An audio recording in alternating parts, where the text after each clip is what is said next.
DK Shivakumar ಪಟ್ಟ ಕಷ್ಟಕ್ಕೆ ಮಾಡಿದ ತ್ಯಾಗಕ್ಕೆ ಮುಖ್ಯಮಂತ್ರಿ ಆಗೇ ಆಗ್ತಾರೆ.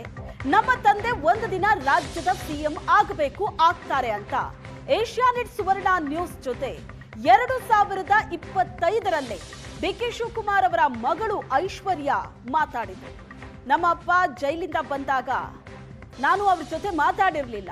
ಜೈಲಿಂದ ಬಂದಾಗ ಕುಟುಂಬಕ್ಕೂ ಮೊದಲು ಅವರು ಜನರ ಬಳಿ ಹೋದ್ರು.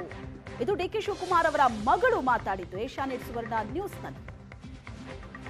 So I think he will make everything and his ಅಷ್ಟು ಎಫರ್ಟ್ ಹಾಕ್ತಾರೆ. ನನ್ನ ತಂದೆ ಸುಮ್ಮನೆ ಎಲ್ಲೋ ಒಂದು CM ಆಗಬೇಕು ಅಂತ ನಾನು ಹೇಳ್ತಾ ಇಲ್ಲ. ಅವ್ರು ಪಟ್ಟಿರೋ ಕಷ್ಟಕ್ಕೆ, ಅವ್ರ ಫ್ಯಾಮಿಲಿ ಸ್ಯಾಕ್ರಿಫೈಸ್ ಮಾಡಿರೋದಕ್ಕೆ ನಾವಪ್ಪ ಯಾವತ್ತೂ ಒಂದು ಟೂರ್ಗೆ ಹೋಗಿಲ್ಲ.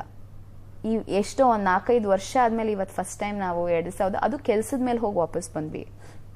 So his family has been his people. ನಾನು ನಮ್ಮ ಅಪ್ಪನ ಜೊತೆ ಜೈಲಿಂದ ಬಂದಾಗ 1-2 ದಿವಸ ಮಾತಾಡಲಿಲ್ಲ. ಯಾಕೆ ಗೊತ್ತಾ, ನಮ್ಮ ಅಪ್ಪ ಜೈಲಿಂದ ಬಂದಾಗ he didn't come to see his family first, he came to see his people first. ಅದಕ್ಕೋಸ್ಕರ ಅಟ್ಲೀಸ್ಟ್ ನನ್ನ ತಂದೆ ಒಂದು ದಿವಸ ರಾಜ್ಯದ ಮುಖ್ಯಮಂತ್ರಿ ಆಗಬೇಕು, ಆಗ್ತಾರೆ ಅಂತ ಭಾವನೆ ಇಟ್ಕೊಂಡು ನಾವೆಲ್ಲ ಜೀವನ ಮಾಡ್ತಾ ಇದ್ದೀವಿ. I am telling you this today. ನಮ್ಮ ಅಪ್ಪ ಜೈಲಿಂದ ಈಚೆ ಬಂದಾಗ ಅವ್ರ ಫ್ಯಾಮಿಲಿಗೆ ಫೋನ್ ಮಾಡಲಿಲ್ಲ, ಅವ್ರ ಫ್ಯಾಮಿಲಿ ನೋಡಬೇಕು ಅಂತ ಇಮಿಡಿಯೇಟಾಗಿ ಬರಲಿಲ್ಲ. ಹಿ ವೇಟೆಡ್ ಫಾರ್ ಹಿಸ್ ಪೀಪಲ್. ನನಗೋಸ್ಕರ ಎಷ್ಟೋ ಜನ ಚಪ್ಪಲಿ ಇಲ್ಲದೆ ಪ್ಲೇನ್ ಹತ್ತಿದ್ದಾರೆ ಮಗಳೇ, ಎಷ್ಟೋ ದಿವಸ ಊಟ ಇಲ್ಲದೆ ಆ ಜೈಲಿಂದ ಈಚೆ ನಿಂತಿದ್ದಾರೆ. ಅವ್ರಿಗೋಸ್ಕರ ನಾನು ಇರಲಿಲ್ಲ ಅಂದರೆ ನಾನು ಹೆಂಗೆ ನನ್ನ ಫ್ಯಾಮಿಲಿಗೋಸ್ಕರ ಓಡ್ ಬಂದುಬಿಡಲಿ ಅಂತ ನಂಗೆ ಹೇಳಿದ್ದಾರೆ.